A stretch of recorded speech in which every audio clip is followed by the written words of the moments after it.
Hello and welcome to the WIHS Journal, Public Affairs from 104.9 FM. I'm Paul Kretschmer. On today, we're going to talk with the author of a book entitled COVID-19, Lockdowns on Trial. Michael Beatrice from Dallas, Texas, doesn't feel the pandemic has been spread in quite the ways that it's been portrayed in the news or by politicians, and has some alternative methods, as he describes in our interview. You have an intriguing concept about how the U.S. has fought past 5 million coronavirus cases, but it may not be due to the way people think it is, that it actually may be something different as far as the setup of the whole thing. When did you start investigating how this whole situation developed and what you found? Sure. So the first thing that piqued my interest, if you remember back in February, there were 2 cruise ships that got quarantined. And the second one, the Grand Princess, was quarantined out in the Pacific for a few days, and then it ported into Oakland. There was a lot of media attention on it. And at that time, we really didn't know what COVID-19 was really all about. We hadn't locked down yet. We knew it was something in China. And so there was a lot of interest in that. And as I was watching that, nothing really happened. 3 people out of 3,700 total people on the ship passed away later. But in the moment, really nothing had happened, and so you kind of go about your business. And then about 10 days later, the Imperial College model was released, and that was the predictive model that said, hey, we might, in a do-nothing scenario, the U.S. stands to lose 2.2 million people. That's a very substantial number that would be equivalent to the Spanish flu impact in today's population numbers. And I remember thinking at the time, and we locked down, California locked down the next day, and the day after that, Illinois and New York did. So I started pulling out a lot of data numbers, and literally a calculator, and was trying to reconcile what happened in the cruise ships, which was this perfect little self-contained experiment, and reconciling that with the models, and things just didn't really add up. And so when we locked down, there were enormous unemployment claims. You know this, and your listeners would know this. We ended up with 40 million plus unemployment claims. One of the things I've done is in my career I've authored 15 business books published by McGraw-Hill, and they're all career reference guides. So kind of the unemployment numbers really sparked an interest in what is the proportionate response to this. And as I kept following the data, certainly New York and the New York City area got hit in a way really nowhere in the world did, except possibly, Madrid or northern Italy. But nationwide, it just didn't really quite have that impact.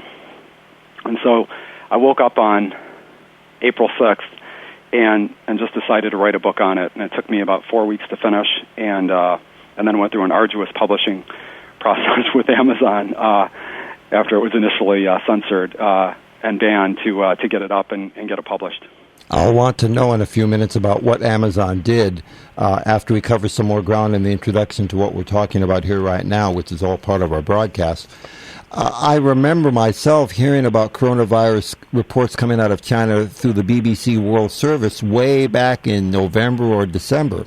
But it never occurred to me, based on what I was hearing at that time from what I considered to be a reputable reporting source, that it would circle all the way around the world and become such a big deal, especially since I've been reminded by people that I know in my own circle of acquaintances that the percentage of people who are affected is much smaller than anything else we would normally expect to deal with when it's coming from something like a coronavirus, which has a lot of different manifestations, as I understand it, one of which is the common cold. That's correct. So I think in the moment, in writing Lockdowns on Trial, I really tried to lay out a data-oriented case, and there's what is the risk and consequence of the lockdowns, and is it a proportionate response? And I think that there's a lot of forgiveness that can be granted to our leaders, mostly our governors that chose to lock down, but eventually the data just didn't really support it. It's a disproportionate response. I think that even now the ongoing debate about schools reopening is painstaking for me because that's just an environment that hasn't demonstrated anywhere in the world to be an incubator for this. And so I think that's a little bit frustrating. But no one would have seen this coming back in February. You can even go back, and in my book I trace a lot of the things that was said by all the government leaders, not just our president, but really on both sides, as well as Dr. Fauci, and even the major media outlets. Nobody saw this coming even as early as March 1st. Does anyone, as far as you're concerned, sir, really have a really solid, unimpeachable chronology of the events with direct tie-ins to actual scientific data at the current time, or does everyone, including Dr. Fauci and anyone else you can think of, fall down in that regard somewhat, in the sense that sometimes they've said one thing, sometimes they've said another thing, sometimes they've said both things within a relatively short period of time, which in turn would leave laymen relatively confused about what actually is going on? Yeah, so first off, without sounding self-serving, I thought I did a pretty decent job, if you, I think you might have a soft copy of my book, but kind of mapping out what that chronology was like. I think the frustrating thing that's happened is we've moved the goalpost so many times. And so initially it was we need to lock down to avoid hospitalizations. The initial forecast was, in a worst-case scenario, on the worst day projected, we would have a tenfold shortfall in ICUs across the country. That's huge. And our best case scenario in that model was a threefold shortfall. So you can see why they did everything that they did. That didn't materialize. But if you go back to February, our Surgeon General made a statement like, hey, masks don't do anything, don't wear masks. Dr. Fauci kind of echoed the same thing. And then we've moved that goalpost into everybody's got to wear masks. And when we get off air, if you'd like me to share some of the data that I've accumulated, prior to March, there was really no scientific data that said that anything less than an N95 mask was effective at blocking airborne particles or pathogens, which is what this is. And yet, we're kind of doing anything. It was really almost comical. I went into Subway a couple days ago, and I'm wearing a mask. It's in Dallas, and that we have a statewide order right now. And these two guys walked in, and one guy had forgotten his mask, and he pulled his shirt up over his nose, and I was laughing, and I said, hey, really digging your mask. And he goes, oh, man, I forgot it, and I'm starved. Then his buddy walked in, and he had an empty McDonald's cup, like a medium soda cup that was empty, and he just kind of stuck it over his nose and mouth, and that was just so they could get served. It just almost became comical. And again, the science and all the medical journal data prior to April just didn't support some of those things, and neither did our Surgeon General or Dr. Fauci, and yet here we are. I don't intend for this conversation to turn into political directions necessarily. However, I would comment and ask for your reaction to the point that in many ways the way the president handled all of this in the early stages seems to echo in some ways some of the points that you've made so far, that we didn't have to go into heavy-duty lockdown, and now months later when people have been going back and forth so much, again, without trying to be political here, it seems like the president's being held to account for something that in the end doesn't really mean a whole lot. Right. So I made a very disciplined point in the book of not making it political. I actually came to some defenses of Mayor de Blasio and Governor Cuomo for things that were said in the moment, decisions that were made.